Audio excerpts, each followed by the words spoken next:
Yes, Indonesia kembali tampil di final SEA Games 2023. Ini menjadi final ke-8 dan Indonesia sudah melewati ujian terberat. Apakah ini memang jadi momen emas untuk Indonesia di Kamboja ini? Semua saya ceritakan di video ini.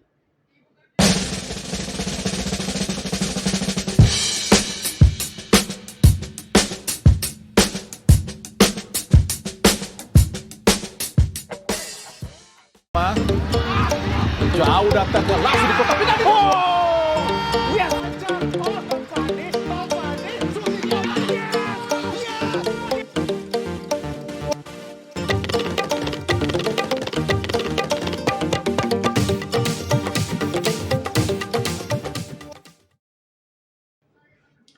Halo teman-teman, jumpa lagi dengan saya Depri Sarepula.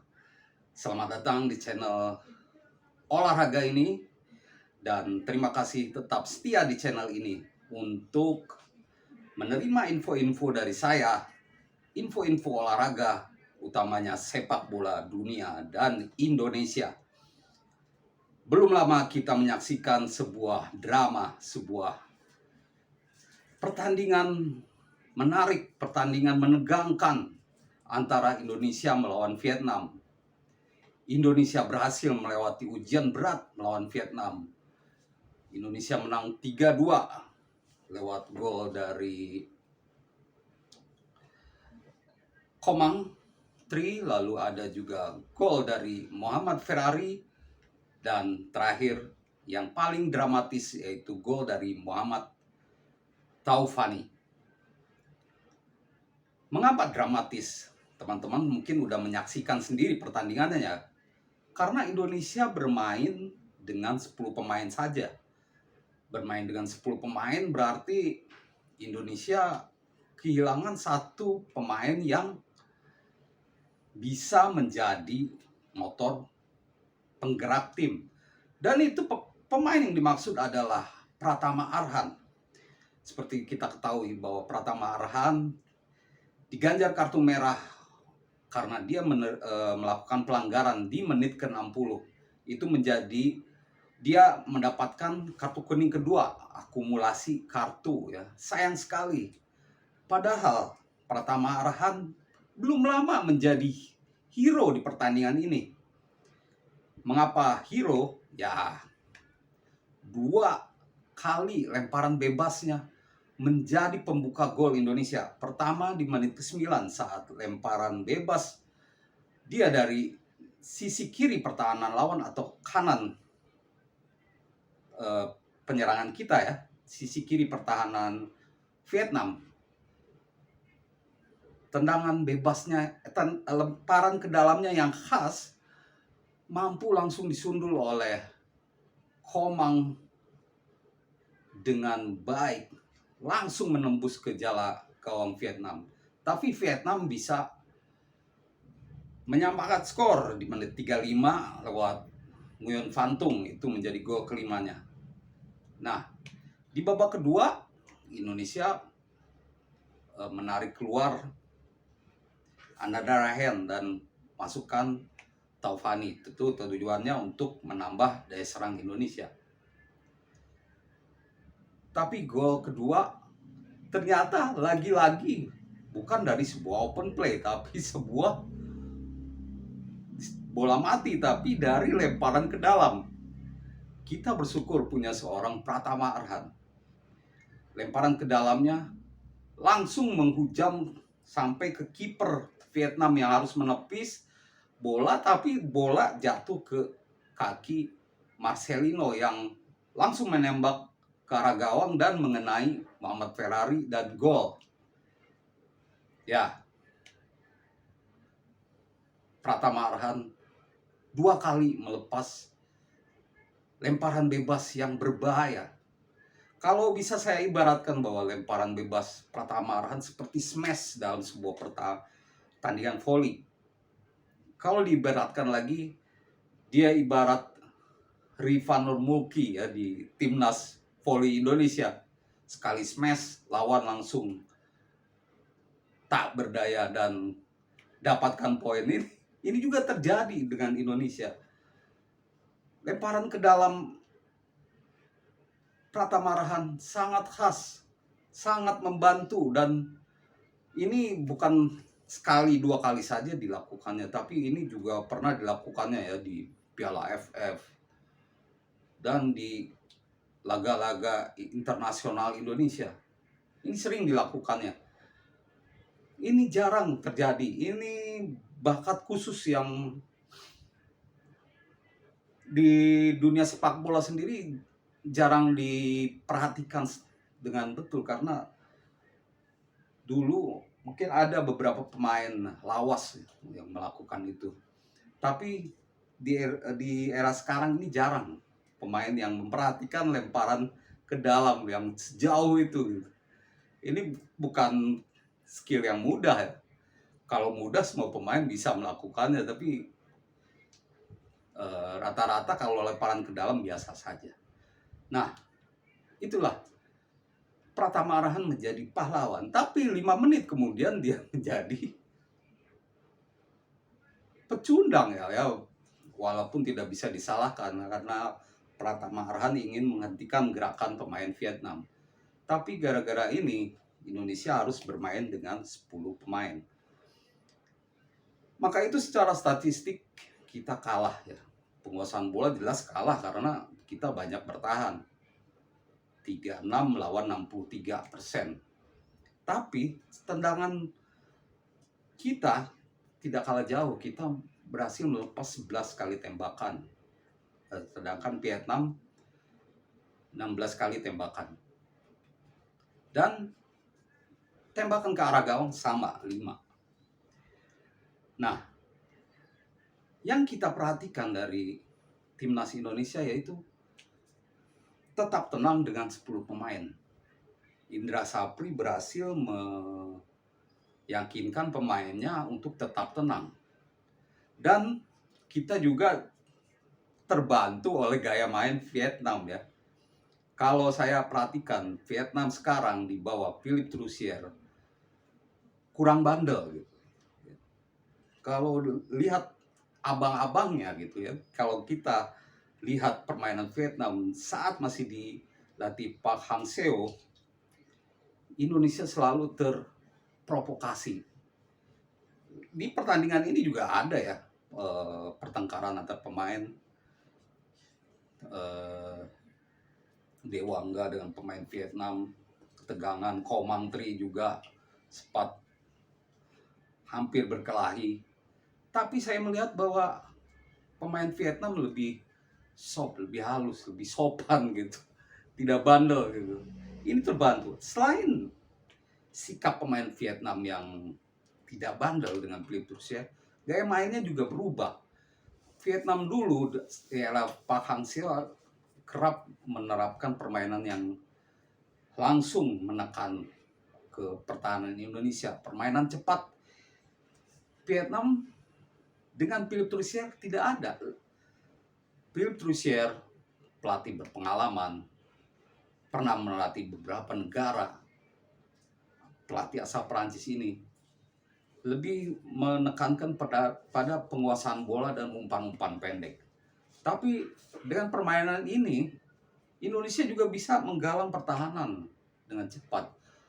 Vietnam kerap terlambat build up serangan, dan ini memberi kesempatan kepada Indonesia untuk merapatkan pertahanan. Sepanjang babak kedua kita lihat bahwa Indonesia terus diserang. Beberapa kali tembakan Vietnam nyaris jadi gol, tapi kebanyakan melenceng ya. Tapi kita bisa memblok beberapa tembakan dengan baik. Dan hebatnya, kalau disebut beruntung, mungkin tidak juga. Tapi karena pola permainan kita sudah jelas, walaupun dengan 10 pemain, dan mental pemain sudah bagus, kita masih bisa mencetak gol di situasi sulit dengan kekurangan pemain. Sekali serang lewat memanfaatkan bola muntah dari tembakan Fajar Faturrahman, Taufani bisa melepas tembakan jarak jauh yang langsung menembus gawang di menit injury time ya 94. Ini menjadi penentu kemenangan Indonesia. Dan ini disambut gegap gempita. Ya, kita kembali berhasil menembus final. Ini menjadi final ke-8 kita. Dari 8 final, Indonesia hanya berhasil menang 2 kali. Nah, ini kita harus waspada. Final bukanlah tujuan akhir, karena tujuan kita adalah emas. Final terakhir Indonesia yaitu pada 2019. Tapi Indonesia dikecewakan oleh Vietnam. Vietnam biasanya yang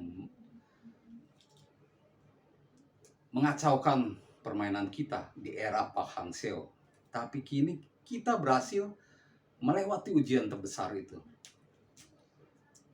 Namun di final kita akan bertemu dengan Thailand. Thailand juga di beberapa final terakhir selalu membuat Indonesia kecewa. Final terakhir kita melawan Thailand misalkan di tahun 2013 kita kalah 1-0. Lalu di tahun 97 kita kalah adu penalti. Yang kita harapkan yang terulang yaitu momen di tahun 1991 ya. Saat kita berhasil mengalahkan Thailand. Kalau dilihat dari perjuangan Indonesia mulai dari fase grup sampai ke semifinal, kita sudah melewati semua rintangan. Rintangan terberat, main dengan 10 pemain bisa dilalui. Jadi normalnya kalau dengan 11 pemain ya pasti lebih baik ya. Nah, tapi Pratama Arhan kemungkinan besar dan mungkin tidak main di final ya. Ini tentu mengecewakan. Kita tidak punya pelempar bagus lagi. Tapi dalam konferensi pers Indra Sapri bilang dia sudah menyiapkan pelempar lainnya. Sejauh ini saya belum lihat ya siapa yang dimaksud. Tapi yang pasti di pertandingan lawan Vietnam, Indra Sapri memasukkan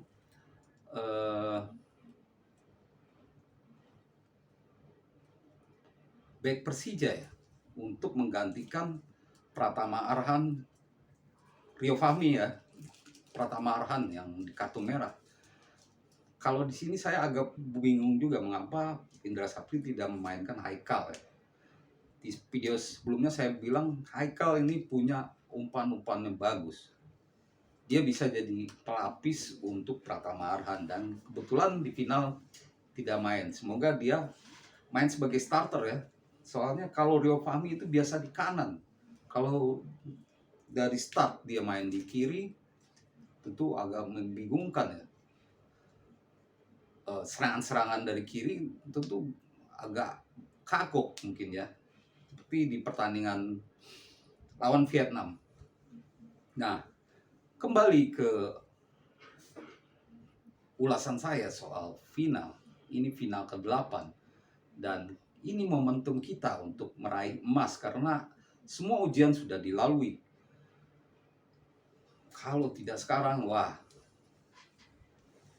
kita harus menunggu lagi 2 tahun lagi untuk kesempatan berikutnya. Tapi seperti saya sebutkan, kita sudah melewati ujian terberat. Maka itu lawan Thailand, saya optimis kita bisa menang melawan Thailand.